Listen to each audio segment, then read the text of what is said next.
सर्वधर्मान् परित्यज्य मामेकं शरणं व्रज अहम त्वा सर्वपापेभ्यो मोक्षयिष्यामि मा शुचः। श्रोताओं, आप सभी का स्वागत है।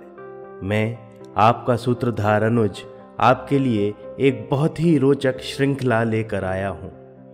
हम सभी ने महाभारत युद्ध के विषय में सुना है, लेकिन उसके प्रत्येक दिन की महत्वपूर्ण घटनाओं के विषय में हमें बहुत ही कम जानकारी है। तो ये रणभूमि श्रृंखला आपको महाभारत युद्ध के पूरे 18 दिनों के युद्ध से विधिवत परिचय कराएगी। कुरुक्षेत्र की भूमि शूरवीर योद्धाओं से पटी पड़ी थी। दोनों ओर एक से बढ़कर एक सूरमा खड़े थे। युद्ध बस कुछ ही पलों में प्रारंभ होना था।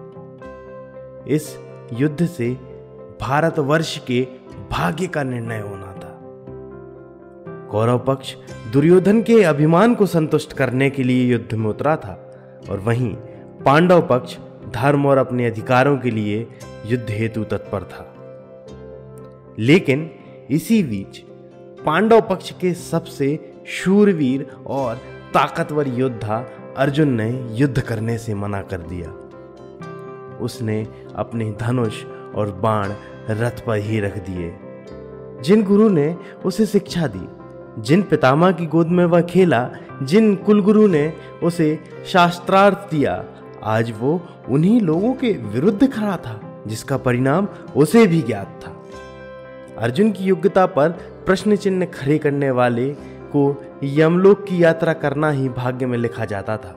अर्जुन जैसा पराक्रमी, अनुशासित और तेजस्वी धनुर्धर पूरे भारतवर्ष में कहीं नहीं था। लेकिन अर्जुन आज अपने धनुष का संधान करने के लिए तैयार नहीं था। जबकि श्री कृष्ण ने पांचजन्य शंख का नाद कर दिया था।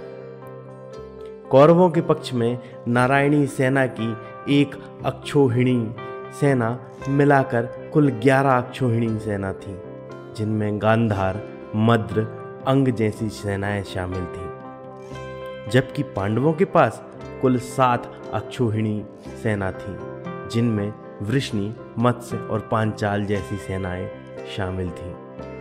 अक्षौहिणी सेना में 1:1:3:5 के हिसाब से रथ, गज, घुड़सवार और पैदल सैनिक का अनुपात माना जाता था, जिसका अर्थ है प्रत्येक 5 पैदल सैनिक पर 1 रथी, 1 गज और 3 घुड़सवार होते थे। इस तरह एक अक्षौहिणी सेना में 21,870 हाथी, 21,870 रथ, 65,610 घोड़े और 1,09,350 पैदल सैनिक थे। युद्ध के नियम दोनों सेनाओं को भीष्म पितामह द्वारा स्पष्ट कर दिए गए थे, जिनमें प्रमुख नियम थे कि संध्या काल में युद्ध विराम की घोषणा के बाद आपसी प्रेम और मित्रता का व्यवहार होगा। जो भी सैनिक जिस तरह से युद्ध में पारंगत हो, उससे उसी तरह का युद्ध किया जाएगा। रथी से रथी और पैदल से पैदल युद्ध करेगा। योग्यता अनुसार विपक्षी को सावधान करने के बाद ही युद्ध किया जाएगा। एक के मुकाबले एक होने की स्थिति में, शरण में चले जाने की स्थिति में, पीठ दिखाकर भाग जाने की स्थिति में और कवच, अस्त्र, शस्त्र कट जाने की स्थिति में मनुष्य को मारा नहीं जाएगा। घोड़ों की सेवा करने वाले, सूतों, बोझ ढोने वालों, शस्त्र पहुंचाने वालों तथा भेरी और शंख बजाने वालों पर कोई प्रहार नहीं करेगा। नियम दोनों पक्ष के लिए स्पष्ट थे, लेकिन अर्जुन अपने परिजनों से युद्ध करने के लिए कदापि तैयार नहीं था। अर्जुन की इच्छा पर श्री कृष्ण अर्जुन के रथ को दोनों सेनाओं के बीच में ले गए। अर्जुन अपने सभी विरोधियों को एक अंतिम बार देखना चाहता था। जहां तक दृष्टि जाती थी, वहां सैनिक ही सैनिक दिखाई देते थे, जिनका अंत निश्चित था। एक पूरी सभ्यता मृत्यु के द्वार पर खड़ी थी। अर्जुन का हृदय अपने परिजनों को देखकर करुणा से भर चुका था। तब गांडीव त्याग चुके अर्जुन को श्री कृष्ण ने गीता का ज्ञान दिया और समय की गति को रोककर सत्य, धर्म, न्याय, संयम, कर्म, भक्ति, मोक्ष इत्यादि विषयों का ज्ञान देते हुए अपना विराट रूप दिखाया।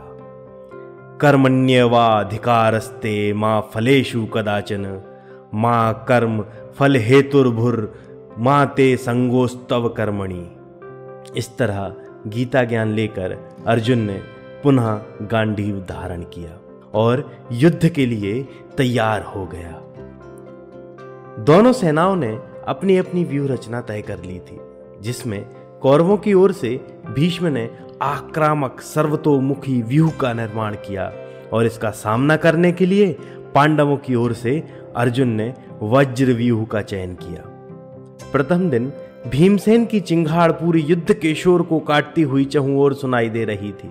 उन्होंने कौरव सेना के कई हाथियों को मार गिराया, जिसमें सर्वाधिक हानि कलिंग सेना की हुई। अर्जुन गंगा पुत्र भीष्म से भिड़े। सात्यकी और कृतवर्मा का संग्राम हुआ। अभिमन्यु महान धनुर्धर बृहद्बल से भिड़ा। दुर्योधन और भीमसेन, नकुल और दुशासन, सहदेव और दुर्मुख, युधिष्ठिर और मद्रराज, शल्य, धृष्टद्युम्न और द्रोणाचार्य, ये सभी विरोधी एक दूसरे पर इंद्र और वृत्तासुर की भांति टूट पड़े थे और दोनों पक्ष ही एक दूसरे को हानि पहुंचा रहे थे। घटोत्कच ने राक्षस अलम्बुश पर आक्रमण किया। भगदत्त पर सेनापति विराट ने हमला किया। केकयराज बृहक्षेत्र पर कृपाचार्य ने आक्रमण किया। द्रुपद और जयद्रथ आपस में भिड़ गए। विकर्ण और सुतसोम ने एक दूसरे पर धावा बोला। शकुनी और प्रतिविंद की भिड़ंत हुई। कंबोज के राजा सुदक्षिण पर सहदेव पुत्र शुतकर्मा ने हमला किया। इस भीषण युद्ध में ना कोई पुत्र अपने पिता को पहचानता था, ना पिता अपने पुत्र को, ना भाई भाई को जानता था, ना मामा अपने भांजे को। मित्र मित्र को भूल चुका था। कई पशु, कई मनुष्य छक विक्षत हो पीड़ा से कराह रहे थे। घायल सैनिक अपने अपने परिजनों को याद करते हुए अंतिम सांसें ले रहे थे या विलाप कर रहे थे। तीर सर्पों के समान आकाश से धरती की ओर गिर रहे थे। युद्ध स्थल में इतनी धूल थी कि सूर्य ढक गया था। तलवारों ने इतना रक्त पी लिया था कि उनका रंग लाल हो गया था। परंतु अभी भीष्म का रौद्र रूप शेष था। अभी पहले दिन की युद्ध का एक पहर भी पूरा नहीं हुआ था। भीष्म अपने रथ पर सवार होकर पांडव सेना पर बरसने के लिए तैयार खड़े थे। भीष्म 5 अतिरथी वीरों से सुरक्षित होकर पांडवों की सेना में प्रवेश कर गए। वे लगातार शत्रु सेना पर काल बनकर बरस रहे थे। यह देखकर अभिमन्यु कुपित हो उठा और भीष्म के रथ की ओर चल पड़ा। अभिमन्यु ने तुरंत ही ताल चिन्हित भीष्म का ध्वज छेद डाला और भीष्म तथा उसके साथियों के साथ युद्ध आरंभ कर दिया। अभिमन्यु ने 1 बाण से कृतवर्मा, 5 बाणों से शल्य और 9 बाणों से भीष्म को चोटिल किया। अभिमन्यु ने 1 भाले से दुर्मुख के सारथी का मस्तक धड़ से अलग कर दिया और कृपाचार्य के धनुष को भी 1 भाले से काट दिया। युद्ध के पहले दिन ही अभिमन्यु अर्जुन की तरह ही अपनी धनुर्विद्या से शक्ति प्रदर्शन कर रहा था, परंतु भीष्म भी प्रत्युत्तर के लिए तैयार थे। उन्होंने 9 बाणों से अभिमन्यु को घायल किया और 3 बाणों से उसके ध्वज व अन्य 3 बाणों से उसके सारथी को मार गिराया।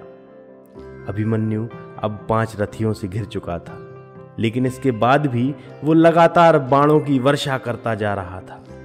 अब भीष्म के प्रत्येक बाण का उत्तर अभिमन्यु भली प्रकार से दे रहा था, परंतु जब भीष्म और अन्य रथियों का पक्ष अभिमन्यु पर भारी पड़ता दिखाई दिया तो चिंतावश उत्तर, विराट, धृष्टद्युम्न, भीमसेन तथा सात्यकी जैसे 10 धनुर्धर अभिमन्यु की रक्षा के लिए दौड़े आए।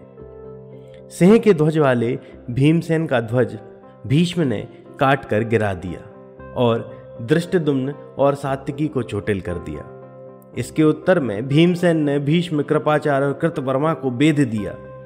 इसी समय विराट देश के राजकुमार उत्तर ने मद्र देश के स्वामी शल्य पर धावा बोल दिया। शल्य और उत्तर के मध्य युद्ध छिड़ गया और जब उत्तर ने शल्य का रथ बर्बाद कर दिया तो शल्य ने लोहे की बनी हुई सर्प के समान एक शक्ति उत्तर पर चलाई, जिससे उत्तर का कवच बिंद गया और वो अपने हाथी से नीचे गिर गया। इसके बाद शल्य ने उस हाथी को भी मारकर गिरा दिया। शल्य कृतवर्मा के रथ पर सवार होकर जाने लगा तो विराट कुमार श्वेत ने शल्य को मार डालने की इच्छा से उस पर धावा किया। यह देखकर कौशल नरेश बृहद्वल, मगध नरेश जयसेन, शल्य का पुत्र रुक्मरथ, अवंती राजकुमार विंद और अनुविंद, कंबोज नरेश सुदक्षिण और बृहक्षेत्र पुत्र सिंधुराज जयद्रथ जैसे 7 रथियों ने शल्य को बचाने के लिए उसे घेर लिया। राजकुमार श्वेत ने एक पल में ही 7 रथियों के धनुषों को काट दिया और अगले ही पल उन्होंने नए धनुष उठा लिए। उन्होंने एक साथ 7 बाण श्वेत पर चलाए, परंतु श्वेत ने पुनः उनके धनुष काट दिए। शत्रु सेना का रुक्मरथ मूर्छित हो चुका था, जिसके बाद उसका सारथी उसे रणभूमि से दूर ले गया। शेष 6 रथियों को भी घायल करके श्वेत शल्य की ओर बढ़ गया, लेकिन इसी समय दुर्योधन ने भीष्म को आगे करके पूरी सेना के साथ शल्य को छुड़ा लिया। इसके पश्चात भीष्म ने कई रथियों के रथ काट दिए, उनके मस्तक धड़ से अलग कर दिए और शत्रु सेना पर मृत्यु बनकर टूट पड़े। लेकिन श्वेत ने भी शत्रु सेना से लोहा लेने में कमी नहीं छोड़ी और उससे डरकर कौरव सेना उसके बाणों की पहुंच से दूर जाकर खड़ी हो गई। इस तरह भीष्म और श्वेत के मध्य युद्ध आरंभ हो गया।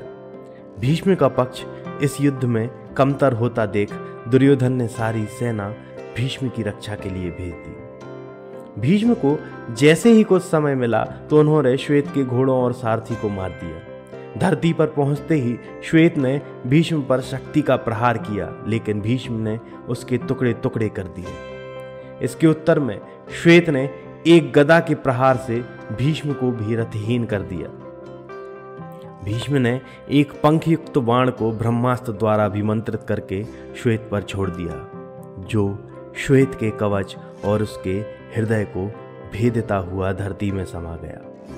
इस तरह अपने सेनापति के शोक में डूबी पांडव सेना प्रथम दिवस का युद्ध समाप्त होते ही अपने शिविर में आ गई। युद्ध के प्रथम दिन अर्जुन ने वज्र व्यूह का प्रयोग किया था, जिसे भीष्म ने बड़ी आसानी से भेद दिया था और कई सहस्त्र पांडव सैनिकों को मृत्यु से आलिंगन करवाया था। युद्ध के प्रथम दिन विराट देश के राजकुमार उत्तर और विराट पुत्र श्वेत को वीरगति प्राप्त हुई। अच्युतानंद मिश्र की कलम से युद्ध से पहले युद्ध हुआ, युद्ध के बाद भी युद्ध हुआ, लेकिन युद्ध में युद्ध नहीं हुआ।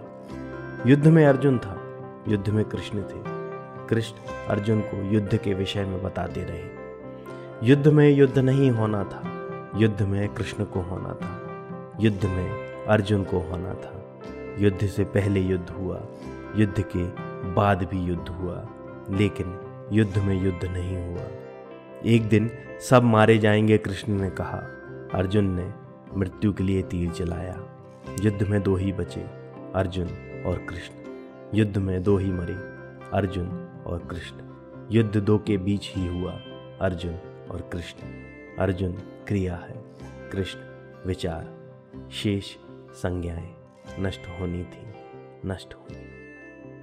तो साथियों, कुछ इस तरह था महाभारत के प्रथम दिन का युद्ध। हमारा रणभूमि पॉडकास्ट सुनने के लिए हर बुधवार हमारे साथ जुड़े रहिए। यदि आप अपने बच्चों को भी रणभूमि कुरुक्षेत्र के विषय में बेहतर ज्ञान देना चाहते हैं तो खरीदिए सूत्रधार का रणभूमि कुरुक्षेत्र बोर्ड गेम हमारी वेबसाइट और अमेज़ॉन पर। धन्यवाद।